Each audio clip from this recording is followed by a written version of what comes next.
ठीक है, सबसे पहले मैं आपको शुक्रिया कहना चाहता हूं कि आपने मुझे पागल इंसान नहीं कहा।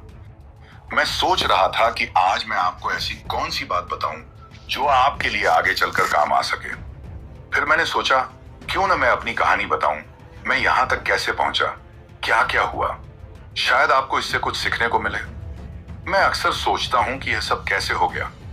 जब मैं छोटा था तो मुझे नहीं पता था कि मैं बड़ा होकर क्या बनूंगा। लोग मुझसे पूछते थे, लेकिन मुझे कोई जवाब नहीं आता था। फिर एक दिन मुझे लगा कि नई चीजें बनाना बहुत अच्छा काम हो सकता है। मैंने ऐसा इसलिए सोचा क्योंकि मैंने एक किताब में पढ़ा था, अगर कोई टेक्नोलॉजी बहुत आगे की हो तो वो जादू जैसी लगती है। और ये बात सच है। अगर हम 300 साल पहले की दुनिया देखें तो आज की चीजें जैसे उड़ना, दूर किसी से बात करना, इंटरनेट पर दुनिया की सारी जानकारी मिल जाना, ये सब पहले नामुमकिन लगता था। तब लोग इन्हें जादू मानते। आज हम इन्हें आम बात मानते हैं। मुझे लगता है आज की टेक्नोलॉजी तो जादू से भी बढ़कर है। इसलिए मैंने सोचा, अगर मैं कुछ ऐसा बना सकूं, कुछ नया कर सकूं, खासकर टेक्नोलॉजी में, तो वो भी जादू जैसा होगा और वो बहुत जबरदस्त बात होगी। मुझे हमेशा डर लगता था क्योंकि मैं समझना चाहता था कि इस पूरी जिंदगी का मतलब क्या है, यानी हम यहाँ क्यों हैं, चीजों का मकसद क्या है। फिर मैंने सोचा, अगर हम दुनिया के ज्ञान को बढ़ा सकें और ऐसी चीजें बना सकें जो इंसान की सोच और समझ को आगे ले जाएं, तो हम अच्छे सवाल पूछ सकेंगे और चीजों को सही से समझ सकेंगे। यही आगे बढ़ने का रास्ता है। इसलिए मैंने फिजिक्स और बिजनेस की पढ़ाई की, क्योंकि मुझे लगा कि कुछ नया और बड़ा करने के लिए यह जानना जरूरी है कि यह दुनिया कैसे काम करती है और पैसों और कारोबार का सिस्टम कैसे चलता है। साथ ही अगर कोई बड़ी चीज बनानी हो तो अकेले करना बहुत मुश्किल होता है। आपको बहुत सारे लोगों के साथ मिलकर काम करना होता है। इसीलिए मैं कैलिफोर्निया आया ताकि यह पता चल सके कि इलेक्ट्रिक कारों के लिए बैटरी से बेहतर क्या बनाया जा सकता है। मैंने खासकर यह जानना चाहा कि क्या कोई नई टेक्नोलॉजी, जैसे कोई सुपर पावर वाला कैपेसिटर, बैटरी की जगह ले सकती है। यह 1995 की बात है। उसी वक्त इंटरनेट भी शुरू हो रहा था।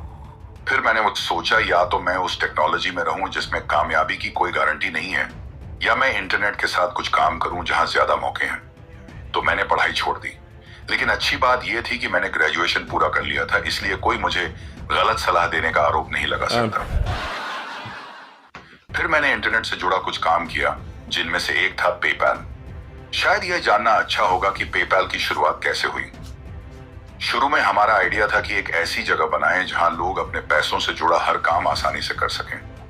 हमने एक छोटा सा फीचर भी बनाया था, ईमेल से पेमेंट करना। जब हम लोगों को अपनी चीज दिखाते थे तो हम उन्हें बड़ा और मुश्किल वाला हिस्सा दिखाते थे, पूरा फाइनेंशियल सिस्टम, पर किसी को खास दिलचस्पी नहीं थी। लेकिन जब हमने ईमेल पेमेंट दिखाया जो बहुत आसान था, तो सबको बहुत पसंद आया। तभी हमें समझ आया कि लोगों की बातें सुनना कितना जरूरी है। अगर हमने लोगों की राय नहीं मानी होती तो पेपैल शायद कामयाब नहीं होता। इसलिए जब लोग आपको कोई फीडबैक दें तो उसे नजरअंदाज मत करो। अगर जरूरत हो तो अपनी पुरानी सोच बदल लो। पेपैल के बाद मैंने सोचा, ऐसी कौन सी बड़ी समस्याएं हैं जो इंसानों के भविष्य को बदल सकती हैं। ये सोच सिर्फ पैसे कमाने की नहीं थी, बल्कि ये समझने की थी कि इंसान की लाइफ को सबसे ज्यादा क्या बदल सकता है। पहली बड़ी समस्या थी पृथ्वी की एनर्जी को टिकाऊ बनाना, यानी हमें बिजली और ऊर्जा को ऐसे बनाना है जो पर्यावरण को नुकसान न पहुंचाए। अगर हम ऐसा नहीं कर पाए तो हम मुश्किल में पड़ जाएंगे। दूसरी बड़ी बात थी जिंदगी को धरती के बाहर भी फैलाना, ताकि इंसान सिर्फ धरती पर ना रहे बल्कि दूसरे ग्रहों पर भी रह सके। पहली बात की वजह से टेस्ला और सोलर सिटी शुरू हुई, और दूसरी बात की वजह से स्पेसएक्स। जब मैंने स्पेसएक्स शुरू किया तो मुझे शुरू में लगता था कि कोई भी आम इंसान रॉकेट कंपनी शुरू नहीं कर सकता। मैं इतना पागल नहीं था कि बस यूं ही कुछ भी कर डालूं। लेकिन फिर मैंने सोचा, नासा का बजट कैसे बढ़ाया जा सकता है। यही मेरा शुरुआती सपना था। मेरी सोच ये थी, अगर हम कम पैसों में मंगल ग्रह तक कुछ भेज सकें तो शायद लोगों का ध्यान जाएगा। मैंने इस आइडिया को नाम दिया मंगल ओसिस। इस प्लान में क्या था, हम मंगल ग्रह पर एक छोटा सा ग्रीन हाउस भेजते जिसमें बीज रखे जाते। ये बीज सूखे पोषक जेल में बंद होते। जब यह वहां पहुंचता तो उन्हें पानी से हाइड्रेट किया जाता। फिर लाल धरती पर हरे पौधों का नजारा होता। सोचो, मंगल की लाल सतह पर हरे भरे पौधे। ये बहुत जबरदस्त दृश्य होता और शायद मंगल ग्रह पर जीवन का पहला संकेत भी। लोगों को अक्सर ऐसी ऊंची उड़ान वाले स्पेशल और हटकर प्रोजेक्ट्स में ज्यादा दिलचस्पी होती है। मुझे लगा कि इससे लोग बहुत एक्साइटेड होंगे और शायद इससे नासा का बजट भी बढ़ जाएगा। अब इससे पैसा तो शायद कमाया नहीं जा सकता था, लेकिन इसका फायदा यह होता कि इससे दुनिया में पॉजिटिव सोच और उम्मीद जगती। इसलिए मैं रूस 3 बार गया ताकि एक आधुनिक आईसीबीएम रॉकेट खरीद सकूं, क्योंकि वहीं मुझे सबसे सस्ता और अच्छा सौदा मिल सकता था। मैं बताना चाहूंगा कि 2001 और 2002 के आखिर में रूस जाना एक अजीब अनुभव था। रूसी रॉकेट आर्मी के सामने जाकर कहना, मैं आपके 2 सबसे बड़े रॉकेट खरीदना चाहता हूं, लेकिन उसमें लगे न्यूक्लियर बम आप अपने पास रख सकते हैं। यह सुनकर उन्हें लगा मैं पागल हूं, लेकिन मेरे पास पैसे थे, इसलिए बात बनी रही।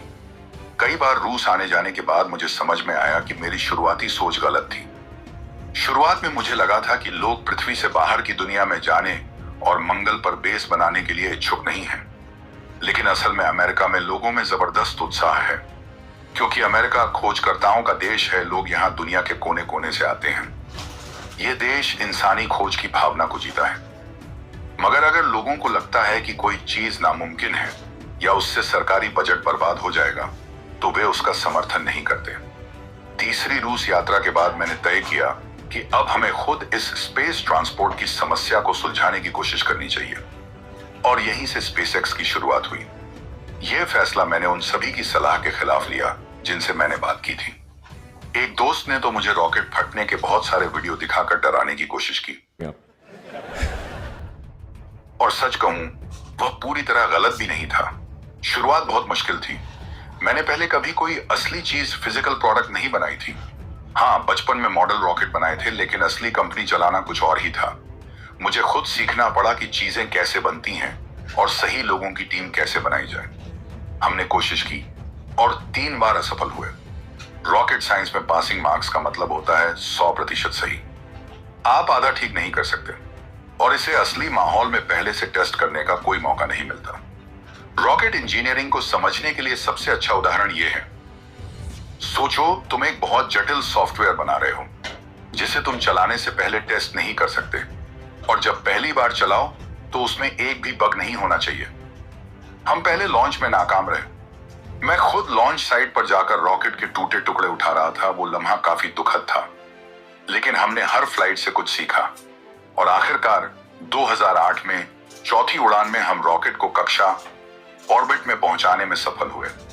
यह सब कुछ हम तब कर पाए जब हमारे पास बचे हुए थोड़े पैसे थे, और शुक्र है कि ऐसा हो गया। मुझे लगता है कहावत होती है, चौथी बार सफलता मिलती है। तो हमने फाल्कन 1 को आखिरकार कक्षा ऑर्बिट में पहुंचा दिया। इसके बाद हमने इसे और आगे बढ़ाया फाल्कन 9 की ओर, जो फाल्कन 1 से लगभग 10 गुना ज्यादा ताकतवर था। इसका थ्रस्ट लगभग 1 मिलियन पाउंड था। हम इसे भी सफलतापूर्वक कक्षा में भेजने में कामयाब हुए।